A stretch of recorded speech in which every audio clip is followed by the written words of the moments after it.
Hello my friends and welcome to The Simple Sober Life. I am Joshua and I help others make simple changes to create a life of awesome.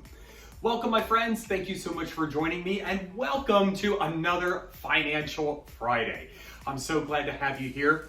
If you haven't done so already, please make sure to subscribe and give this video a big old thumbs up because today we are going to dive into something really exciting and something very awesome.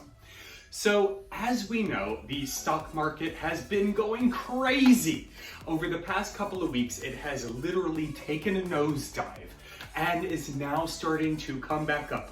And then it'll go back down and then it'll come back up.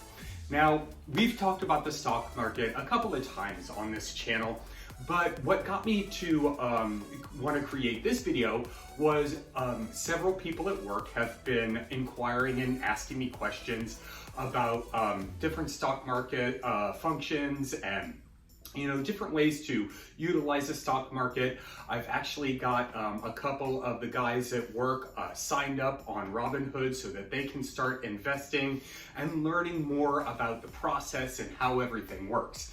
If you're interested in learning more about the stock market and actually investing in it at minimal cost, go ahead and click on my Robinhood link down below and you'll get a free stock. How can you beat that? But anyway, my friends, one of the things I wanted to do was create a video for people who have never even looked into investing in the stock market before. People who know absolutely nothing about it, which is a majority of the people I work with and the people that I've spoken to about the stock market. And it's no wonder. We're not taught about how the process works or smart investing in school unless we actually major in finance.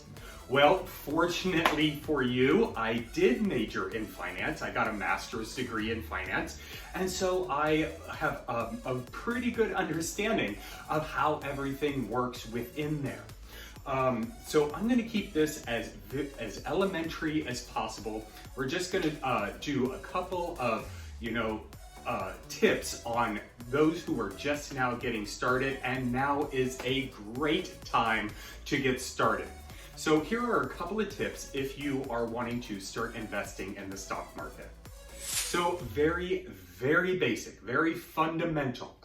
I've had guys ask me, what is a stock?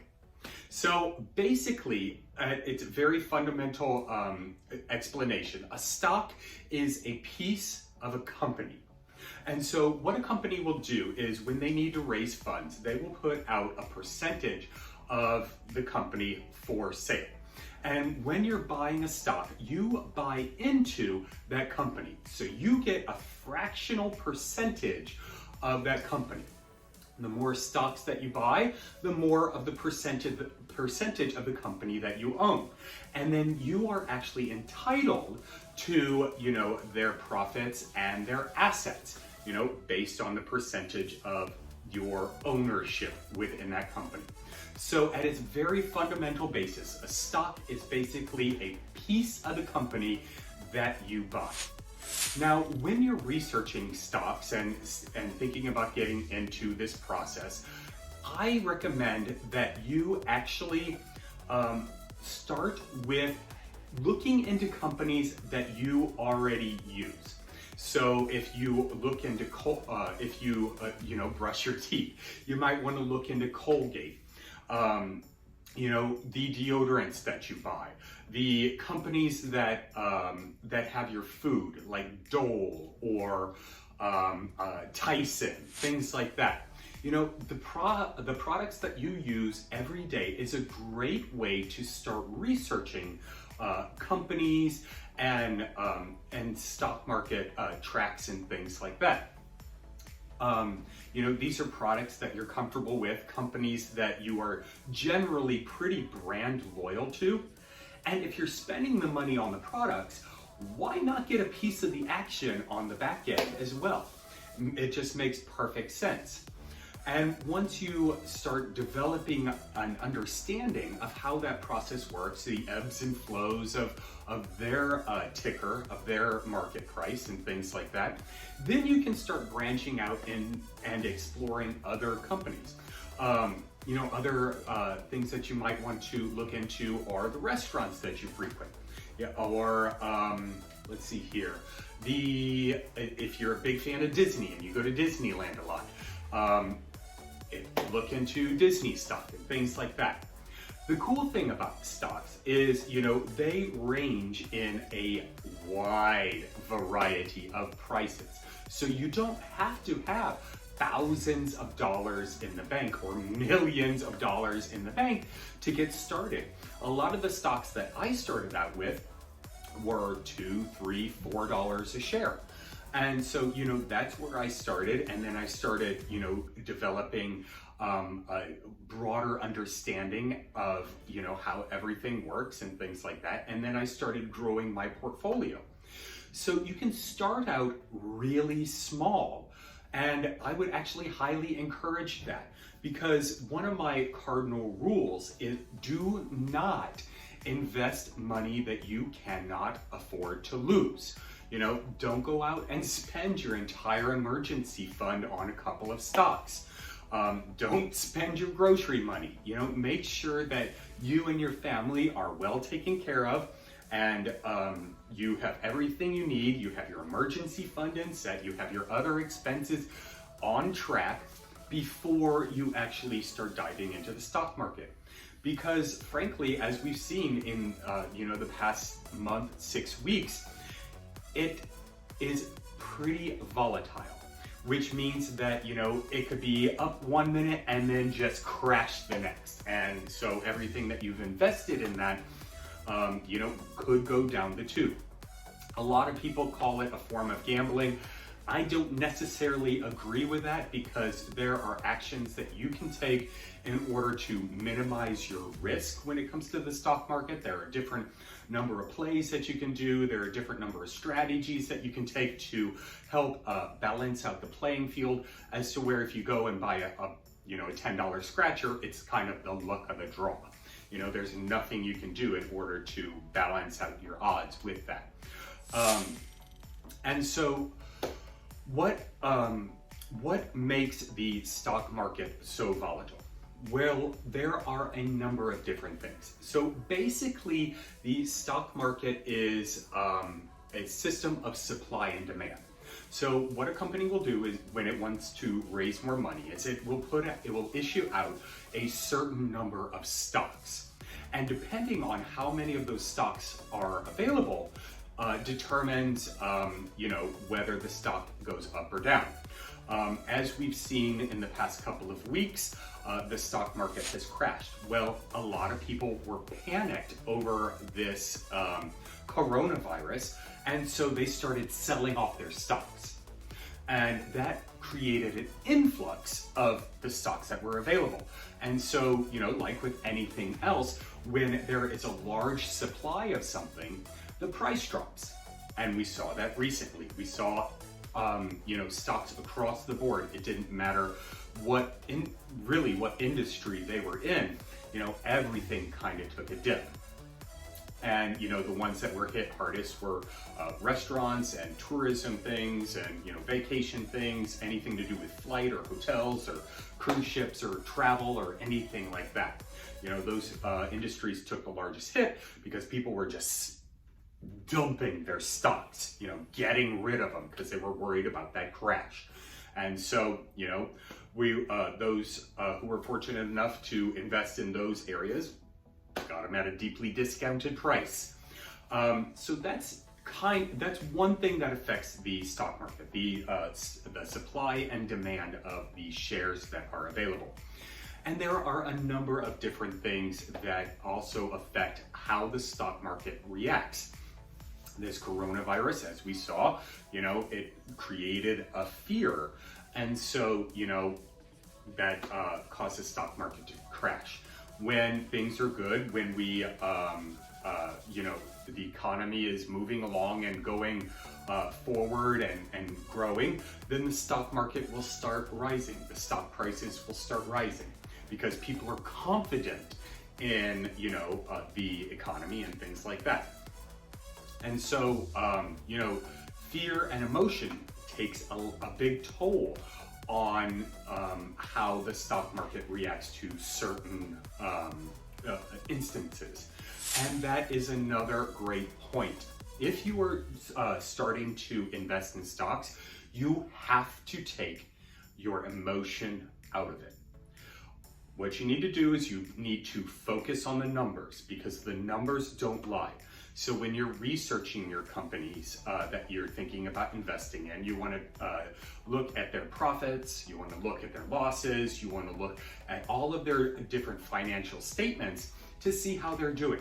And don't just do it for, the past couple of months or the past 6 months or anything like that. Go back over the course of 5 years. And, a lot of stock trackers will allow you to do a 5-span look back. And you can look at their numbers. If they're growing, if their debt is being reduced and their profits are growing, that might be a strong indicator that this is a solid company, something stable for you to invest in. So look at the numbers. And I know, I open up my Robinhood app multiple times a day, and I'm watching the ticker go up, and whenever it goes up, I'm doing a little dance. I'm like, yeah, I'm in the money. And when it goes down, I'm like, oh crap, crap, jump ship, jump ship, jump ship. We can't do that. We have to take all of that emotion out. And I know it's hard. It's so difficult not to get emotional about it. And I'll tell you a story. Recently, I had a stock. It was an oil drilling stock. And I bought it at 30 cents a share.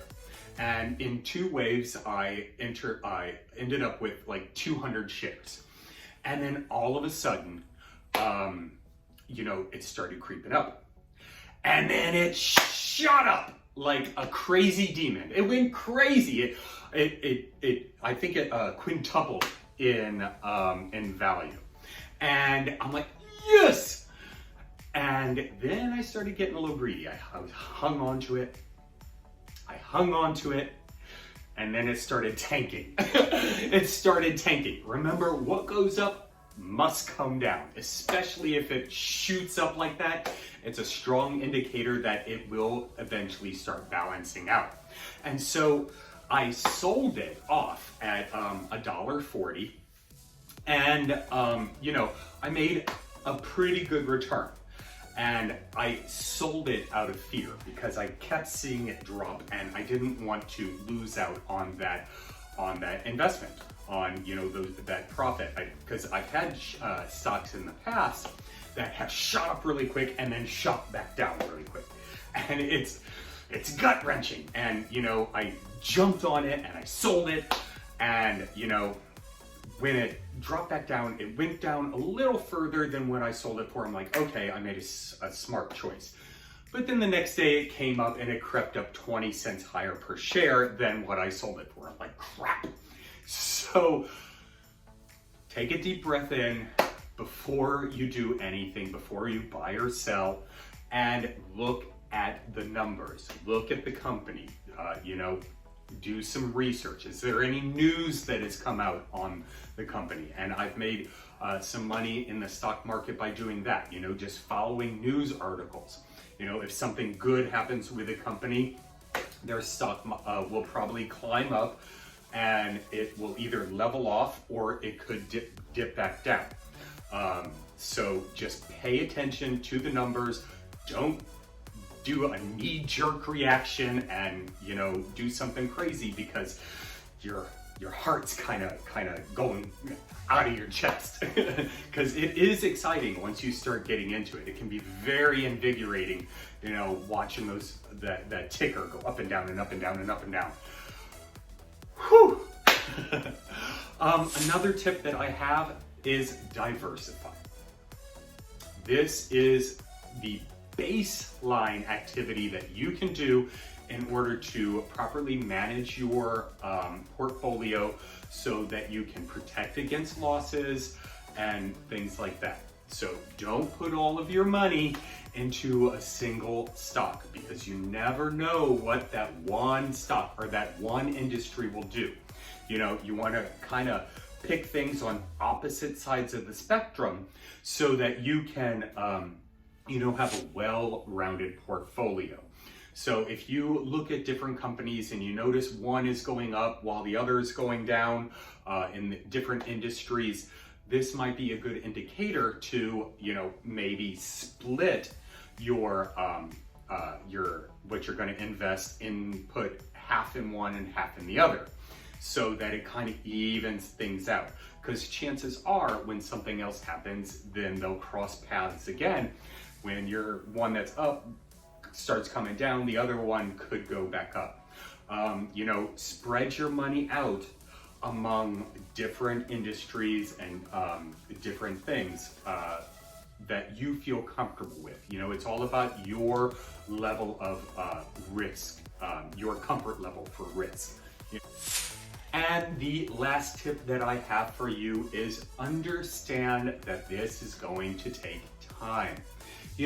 There are day traders out there whose sole job it is to, watch the tickers go up and down and up and down, and they buy and sell, buy and sell, buy and sell, buy and sell, buy and sell all day long. That's them, let them have that. But if you are a beginner at investing in the stock market, I would highly encourage you to research, strong companies that you can get in on and hold it for a while. Our objective here is to buy and hold, so we buy it when it's low, hold it until it goes, to its peak, and that's where that research comes in, and then sell it at a later time. Create that portfolio with years or decades in mind. With this last boom that we had, it took over a decade to get to where we were. And with this last recession, this last crash that we had, it will take decades. Well, maybe not decades, but it will take a while to get back to where, it once was. So, be patient, take the emotion out of it, diversify your portfolio, and research those companies. My friends, I hope you got value out of this. If you did, please make sure to give it a big old thumbs up. Also, comment down below if you have any stock market tips for beginners. I would love to hear some of what you have to say. And subscribe. Hit that bell when you subscribe so you get notified each time I create a video. And I'll see you later. Cheers, my friends.